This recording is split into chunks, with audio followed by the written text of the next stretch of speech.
بسم اللہ الرحمن الرحیم۔ قرآن مجید کی 2 آیات پڑھنے کا معجزہ دیکھیں۔ فرشتہ دولت لے کر اسی وقت گھر آ جاتا ہے۔ ناظرین، بے شک اللہ تعالیٰ ہی رزق دینے والا ہے اور سب سے بہترین رازق ہے، اور زمین پر جتنے بھی چلنے پھرنے والے ہیں ان سب کی روزی اللہ تعالیٰ کے ذمے ہے۔ سب کو رزق اللہ تعالیٰ ہی دیتا ہے، اور یقیناً کسی لالچی کا لالچ اللہ تعالیٰ کے رزق کو زیادہ نہیں کر سکتا، اور نہ ہی کسی ناپسند کرنے والے کی ناپسندیدگی اسے ہٹا سکتی ہے، اور یہ اللہ تعالیٰ کی حکمت ہے۔ اس نے رزق کے معاملے میں لوگوں میں فرق رکھا ہے، تو وہ جسے چاہے زیادہ عطا فرما دے، جسے چاہے کم عطا فرما دے۔ وہی مالک ہے، وہی خالق ہے، وہی ایک قوم کے رزق میں کشادگی کر دیتا ہے تو دوسری قوم کے رزق میں تنگی فرما دیتا ہے۔ یہ سب کچھ اللہ تعالیٰ کے قبضہ قدرت میں ہے۔ انسان کچھ بھی نہیں کر سکتا سوائے دعا کرنے سے، سوائے اللہ پاک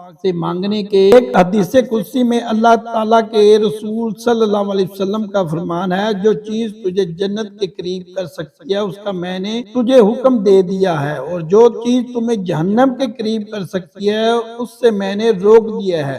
یقیناً حضرت جبرائیل علیہ السلام نے میرے دل میں یہ بات ڈالی ہے کہ کوئی بھی جان اس وقت تک فوت نہیں ہو سکتی، کوئی بھی انسان اس وقت تک اس دنیا سے نہیں جا سکتا جب تک کہ وہ اپنی روزی پوری نہ کر دے، اور سارا رزق کھا نہ لے۔ تو تم اللہ کا تقوی اختیار کرتے ہوئے روزی کا اصول اچھی طرح کرو، اور تم میں سے کسی کو روزی کا لیٹ اور کم ہو جانا اس بات پر نہ ابھارے کہ تم اللہ کی نافرمانی کر کے روزی حاصل کرنے لگ جاؤ، کیونکہ جو کچھ اللہ کے پاس ہے وہ اللہ تعالیٰ کی اطاعت اور فرما برداری کے ذریعے ہی حاصل کیا جا سکتا ہے۔ ناظرین، اکثر آپ لوگوں نے دیکھا ہوگا کہ اللہ پاک نے ہمیں صبر کرنے کا حکم دیا ہے۔ جب ہمیں مشکلات پیش آتی ہے، رزق کی تنگی ہوتی ہے، تو ہم گلے شکوے کرنا شروع کر دیتے ہیں، پھر ہم ناجائز کاموں میں پڑ جاتے ہیں اور حرام اور حلال کو بھول جاتے ہیں۔ اللہ پاک نے اس چیز سے منع فرمایا ہے۔ یاد رکھیں، رزق صرف وہی اچھا ہے، وہی فضیلت والا ہے، وہی انسان کے لیے فائدہ مند ہے جس کو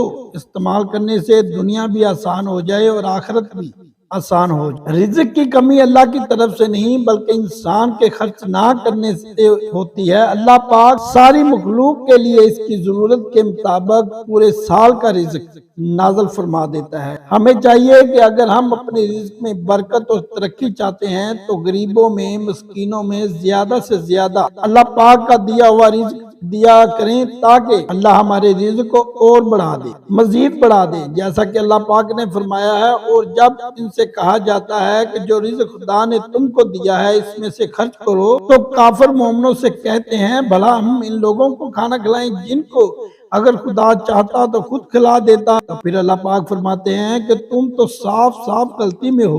ناظرین، ایک کسان کو دیکھ لیں، وہ ایک بوری بیج کی کھیت میں بوتا ہے اور فصل اگ جانے پر وہ ایک بوری کی جگہ 70 بوریاں لے کر گھر واپس لوٹ آتا ہے، محنت کرتا ہے۔ لیکن اگر وہ کسان یہ سوچنا شروع کر دے کہ میں یہ ایک بوری کا بیج کھیت میں پھینک دوں گا اور پتہ نہیں مجھے ملے گا کہ نہیں، تو پھر وہ اس کے کمزور ایمان کی نشانی ہے۔ اسی طرح جب ہم غریبوں میں، مسکینوں میں تقسیم کریں گے تو اللہ پاک 1 روپے کا اجر 70 گنا زیادہ بڑھ کر دیتا ہے۔ تو میں دعا کرتا ہوں اللہ پاک ہمیں غریبوں میں، مسکینوں میں رزق تقسیم کرنے کی توفیق عطا فرمائے تاکہ ہمارا رزق اور بڑھ جائے۔ تو آج ہم آپ کو قرآن پاک کی 2 آیات کے بارے میں بتانے والے ہیں۔ سورہ بقرہ کی 2 آیات ہیں جن کی تلاوت کرنے سے، جن کو پڑھنے سے اللہ پاک کے فضل و کرم سے آپ کے پاس کبھی رزق کی کمی نہیں آئے گی۔ ناظرین، آپ لوگوں کو قرآن پاک کی 2 آیات کے بارے میں بتانے لگے ہیں کہ آپ نے نماز ادا کرنے کے بعد دعا مانگنے سے پہلے تلاوت کرنی ہے، ان کو پڑھ لینا ہے۔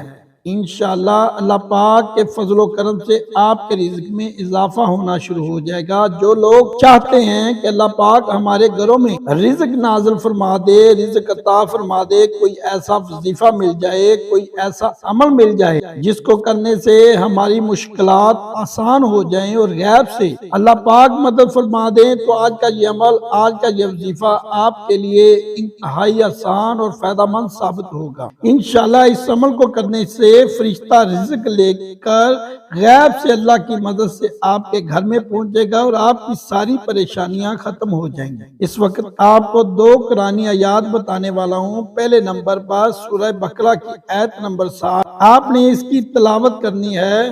ترجمہ: پھر جب موسیٰ نے اپنی قوم کے لیے پانی مانگا تو ہم نے کہا اپنے عصا کو پتھر پر مار، سو اس سے 12 چشمے بہہ نکلے۔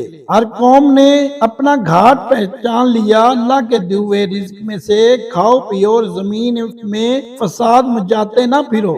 محترم ناظرین، دوسرے نمبر پر سورہ بقرہ کی آیت نمبر 254 جو کہ آپ کو سکرین پر دکھا رہے ہیں: اے ایمان والو، جو ہم نے تمہیں رزق دیا ہے اس میں سے خرچ کرو اس دن کے آنے سے پہلے جس میں نہ کوئی خرید و فروخت ہوگی اور نہ ہی کوئی دوستی، نہ کوئی سفارش، اور کافر وہی ظالم ہے۔ محترم ناظرین، ان 2 آیات کی آپ نے ہر نماز کے بعد تلاوت کر کے پھر دعا مانگنی ہے۔ انشاءاللہ اللہ پاک کے فضل و کرم سے رزق کی ہر طرح کی پریشانی ختم ہو جائے گی۔ واضح رہے کہ سورہ بقرہ کی تلاوت کے لیے مخصوص ایام کا تعین نہیں ہے، لہذا اگر کوئی شخص روزانہ پڑھ سکے تو زیادہ باعث برکت و عافیت ہوگا، ورنہ کم از کم 3 دن کے بعد ایک مرتبہ پڑھ لینی چاہیے، کیونکہ ایک حدیث میں ہے کہ جس گھر میں سورہ بقرہ پڑھی جاتی ہے شیطان وہاں 3 دن تک نہیں آتا، اور جب پڑھی جائے تو جس قدر سہولت ہو، یعنی ایک مجلس میں یا متعدد مجالس میں پڑھنا درست ہے۔ سورہ بقرہ کا پڑھنا باعث برکت و ثواب ہے۔ اس عمل کو اپنے دوستوں اور دوسرے بھائیوں کے ساتھ لازمی شیئر کریں تاکہ آپ کے ساتھ ساتھ ان کو بھی فائدہ حاصل ہوتا رہے۔ اپنی دعاؤں میں یاد رکھیے گا، اپنا بہت سارا خیال رکھیے گا۔ دعا ہے اللہ پاک میرا سنانا اور آپ کا سننا اپنی بارگاہ الہی میں قبول و منظور فرمائے، آمین ثم آمین۔ ناظرین، کمنٹ باکس میں اللہ تعالیٰ کے 99 ناموں میں سے ایک نام ضرور ٹائپ کیجئے، اور اگر آپ کو ویڈیو پسند آئی ہے تو ویڈیو کو لائک کیجئے اور میرے چینل علمی وظائف کو ضرور سبسکرائب کیجئے اور گھنٹی کا بٹن ضرور پریس کریں تاکہ آپ تک بر وقت پہنچ سکے علمی وظائف کی معلوماتی ویڈیوز۔ السلام علیکم۔